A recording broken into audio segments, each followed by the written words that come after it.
সংখ্যালঘু বলে একটি শব্দ উচ্চারণ করা হয়। এদেশের সংখ্যালঘু বলতে কোনো শব্দ নেই। এদেশে সবাই আপনার মানুষ, আমাদের মানবিক মূল্যবোধ নিয়ে আমরা এদেশে বসবাস করতে চাই।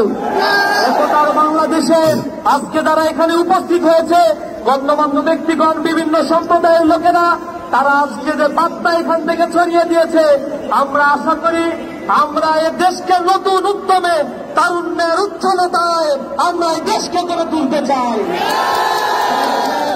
আমরা বলতে চাই, এই বাংলাদেশকে যদি কারো ষড়যন্ত্র করার সাপ জাগে, আবার যদি কারো ভর এই বাংলাদেশকে ফেসিবাদের উদ্দেশ্য আমরা এগিয়ে আসতে চাই।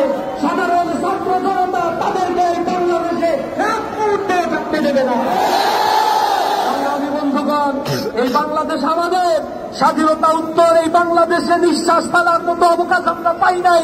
আমাদেরকে নানা ধরনের ত্যাগ দিয়ে এদেশের মানুষের বাক স্বাধীনতা, সাংবিধানিক মানবিক মূল্যবোধকে কমিয়ে দেওয়ার জন্য চেষ্টা করা হয়েছে।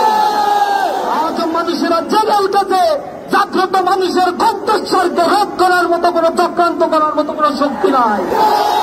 আমি সর্বোপরি বলতে চাই, আমাদের ঘরে আলোর অভাব কবু নাহি হবে আর, আকাশ আলোক বাঁধিয়ে আমি দূর করিবে অন্ধকার, শেষ শ্যামলাই মাটি মার অঙ্গে পুষ্ট করে আনিবে অটুট স্বাস্থ্য সবল দেহ মন ঘরে ঘরে। আমরা আনিব ফুল ও ফসল, পাখিরা তারা নভর, জগৎ করিব মধুময়, প্রাণে প্রাণে প্রীতিলোর। আমরা প্রতিটি প্রাণের বন্ধনে এই স্বাধীন সার্বভৌম দেশকে গঠন করব। আমরা অতন্ত্রী প্রহরী হয়ে বাংলাদেশের প্রতি ইঞ্চি মাটিকে আমরা রক্ষা করবো ইনশাআল্লাহ। সকল ধন্যবাদ জানিয়ে আমার কথা শেষ করছি। আসসালামু আলাইকুম ওয়া রাহমাতুল্লাহ।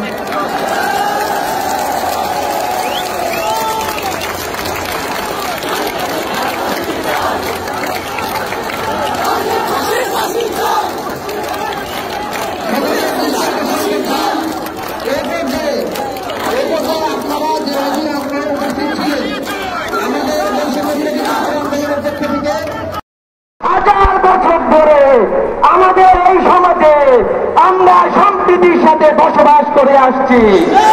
আমাদের সমাজে মুসলিমরা, আমাদের সমাজের হিন্দুরা, আমাদের সমাজের অন্যান্য ধর্মাবলম্বীরা একই সাথে পাশাপাশি তাদের ধর্মীয় উৎসব পালন করেছে। আমরা কখনোই দেখতে পাই নাই যে আমাদের দেশে, আমাদের অন্যান্য দেশের মতো না, যে রাষ্ট্রীয় পৃষ্ঠপোষকতায় তাদের মসজিদ ভেঙে সেখানে মন্দির নির্মাণ করা হয়। চাই যে আপনারা ষড়যন্ত্র শুরু করেছেন বাংলাদেশ নিয়ে। বাংলাদেশের মানুষ জানে যে কারাই ষড়যন্ত্র করেছে। ষড়যন্ত্র করেছিল ব্রিটিশরা, কারণ তারা ভেবেছিল যদি আমাদের মধ্যে বিভেদ সৃষ্টি করতে পারে তবে আমাদেরকে শোষণ করতে পারবে। একইভাবে আমরা আজকে দেখছি আমাদের মাঝে সাম্প্রদায়িক একটি অস্থিতিশীল পরিবেশ করার চক্রান্ত শুরু হচ্ছে। এবং আমরা বলতে চাই যে কারা ষড়যন্ত্রকারী, এই বাংলাদেশের ছাত্র ছাত্রী, আপামর জনতা এটা জানে। তাই আমরা একটা বলতে চাই যে আপনারা যে ষড়যন্ত্র নিয়ে এগিয়ে যাচ্ছেন, সেই ষড়যন্ত্র আমরা বাস্তবায়ন করতে দেব না, দেব না, দেব না। আজকের বাংলাদেশ একতার বাংলাদেশ। কোন দল, কোন সংগঠন, কোন ছাত্র এটা বলতে পারবে না যে আমি একাই এই ফ্যাসিবাদকে দমন করেছি। দমন করেছে বাংলাদেশের 18 কোটি মানুষ। দমন করেছে বাংলাদেশের সকল শিক্ষার্থী। প্রাইভেট বিশ্ববিদ্যালয়ের শিক্ষার্থীরা জীবন দিয়েছে, পাবলিক বিশ্ববিদ্যালয়ের শিক্ষার্থীরা জীবন দিয়েছে। আমাদের ভাই আবু সাইদ তার চোখ কেটে দিয়েছে। আমরা আবু সাইদ থেকে অনুপ্রেরণা নিয়ে বলতে চাই, আগামীতে যদি কোনো ষড়যন্ত্র হয় আমরা জীবন দিয়ে সেই ষড়যন্ত্রের মোকাবেলা করবো ইনশাআল্লাহ।